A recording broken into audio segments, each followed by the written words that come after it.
Spanish. You're my translator. Diego, you could be my translator. Actually, well, for Ivan and Camilo. So maybe you don't understand everybody else. I'm going to do it in English. So, thank you all for coming. The main reason for this is so that we have a consistent way that we are teaching the people new that want to learn the game. Because I think it's very important that we have consistency and we do it in a good step-by-step measure. All of us have been doing it to one degree or another. But let's get on the same page so that we are all doing it in a manner that is pretty consistently the same.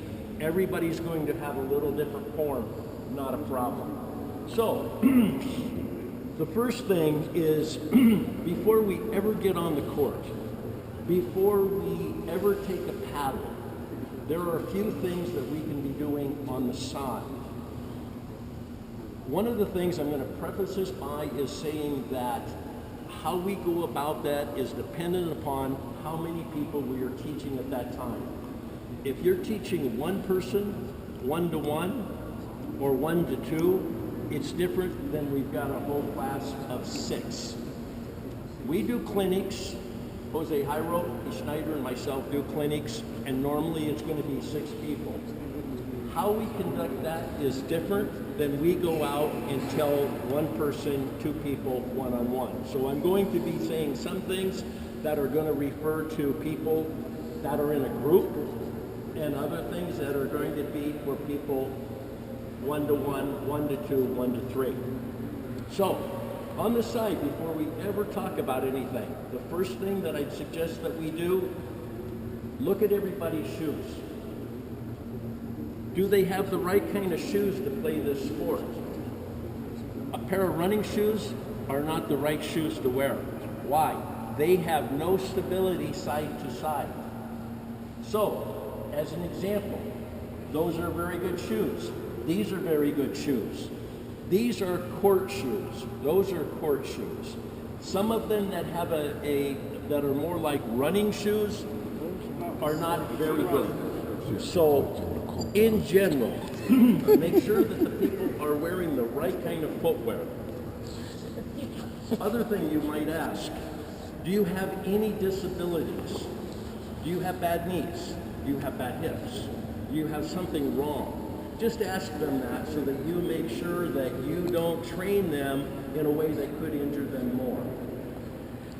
Then, casually, you can say, what other racket sports have you played? What other racket sports? Tennis, ping pong, badminton, a racquetball, and then you squash, and then you can say, great, you played squash before, so you already know the dimensions of the court, you know this, you know your hand-eye coordination. You're going to have an advantage when you start to play this sport. So just casually kind of understand if they've played some other sport, racket sports, or not. Then we go into how important it is to warm up. Very, very important. This game has a lot of injuries because people hear about it, they come out, oh, I've got to play. My neighbor told me about that. My friend told me about that. And they haven't been physically active. They need to know, they need to warm up. So I'm going to demonstrate just a couple that I would suggest that we do, and you can then decide on your own. But just in general, these are very, very basic.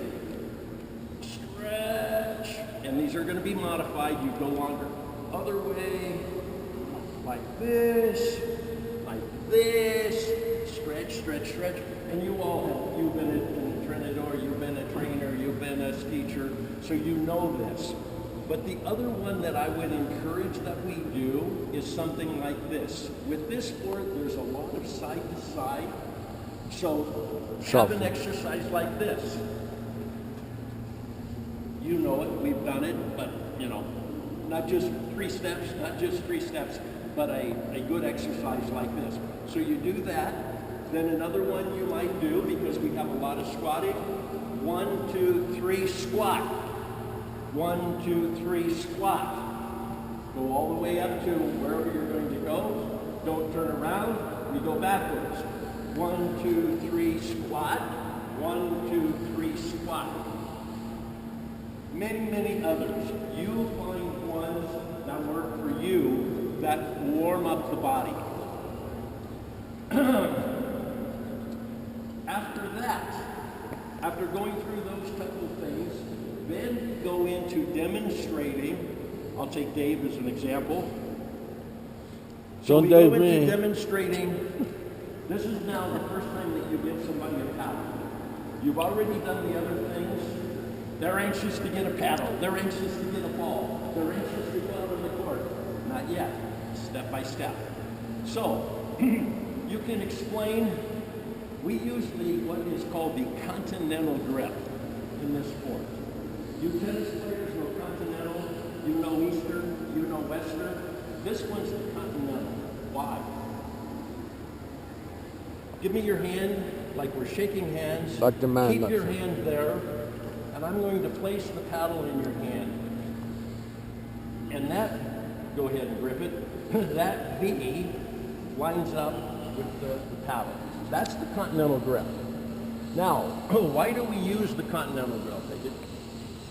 We use the continental grip in this sport because unlike tennis, you don't have to change on a backhand. You don't have time to change. This is a very fast sport when you're up at the no volley zone. So you use the continental grip and you can go like this, you can go like this, you can go like this, like this. You don't have to change. So try to get everybody using this grip to start with. Then we talk about the ready position. So this is very important too. I'll give you the paddle back. When you're demonstrating the ready position, feet apart, the same width as your shoulders and your knees. 3 points: shoulders, knees, feet. Not like this, not like this. Lining up for balance. Very important to have your balance in this game. So number one, make sure they're lined up correctly. Knees are flexed, butt is out. When you're at the no volley zone line, and we'll get into that. But when you're up here, the ready position is always paddle in front, knees flexed, legs apart to the shoulders, and, I'll take this again, Dave. So this is the ready position, thank you.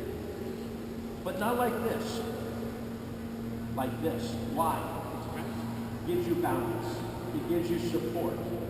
So you go like this, come back, you go like this, you go like this, you come back, you go back, like this. You always come back to this position, and you're always ready, paddle up, so that you can go like this, whatever. So, you demonstrate to them the ready position, the continental grip, and then you can demonstrate the actual form for how you hit a game. Now I'm assuming so far that we're up at the no volley zone. So when I demonstrate the correct form after we got the grip, the correct form is with the head of the paddle pointed down. Not on the side like this, down. Why? Because the form is going to be hitting in a low to high manner. It's not going to be hitting in a side-to-side manner. A side-to-side manner creates no arc.